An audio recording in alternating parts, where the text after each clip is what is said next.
Macmillan Audio presents The Demagogue's Playbook by Eric A. Posner. Narrated for you by Peter Berkrot.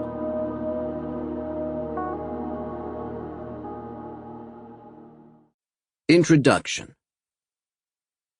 At dawn, the night was interrupted by the growl of 13 cannons, which brightened the dark sky and signaled the start of the momentous day.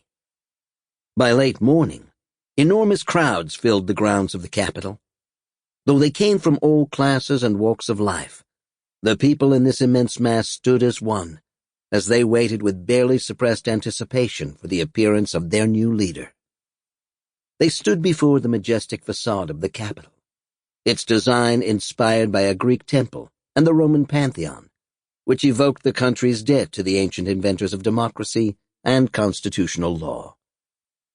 Standing on First Street, those on the fringes of the crowd could barely make out the figures walking out the door of the rotunda, partly obscured by the columns of the east portico. Moments later, a roar erupted, as those at the front of the crowd recognized a figure, somberly dressed in black, surrounded by dignitaries, emerge from the building. The sound surged backward through the crowd, swelling in volume until the noise overwhelmed spectators. The very heavens were rent with the shout which greeted the long-expected vision, wrote an observer. The cannons thundered again, as President-elect Andrew Jackson took his seat. The crowds were expected to disperse after the inaugural speech and the taking of the oath. But they did not.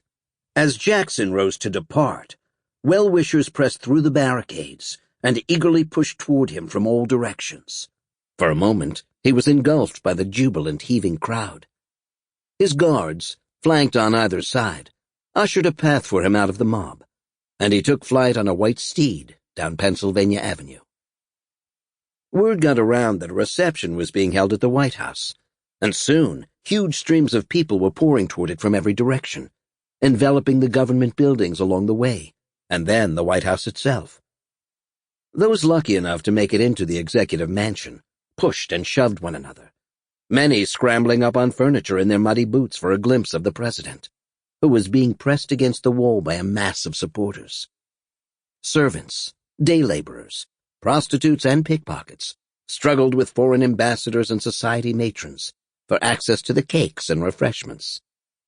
Punches were thrown, noses bloodied, tables overturned, china smashed into 1,000 pieces. As Jackson vanished within a circle of guards, White House servants lured the crowd out the doors and through the windows by removing the punch bowls from the interior to the White House lawn.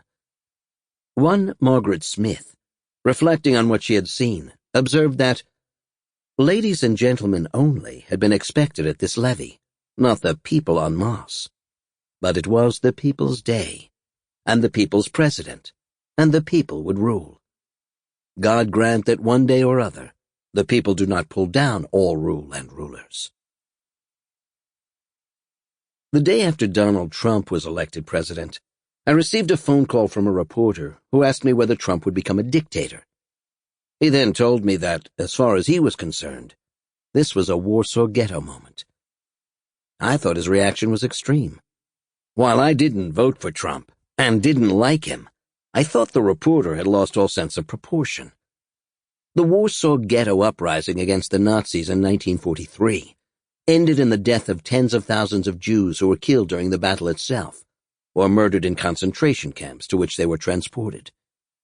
The idea that Trump's presidency would introduce authoritarian rule, or worse, received a great deal of attention. Several authors wrote books warning of such an outcome, and commentators had a field day. While one group insisted that Trump would be a dictator, another group argued that he was insane and therefore should be removed under the 25th Amendment. And yet, in some ways, this was nothing new. The slanderous claim, made by Trump, among others, that Barack Obama was born in Kenya, implied that he was not a legitimate president because of the constitutional requirement that the president be a natural-born citizen. Many Democrats argued that George W. Bush was not a legitimate president because the Supreme Court threw the 2000 election to him. The Republican Congress impeached President Bill Clinton. Sample complete. Ready to continue?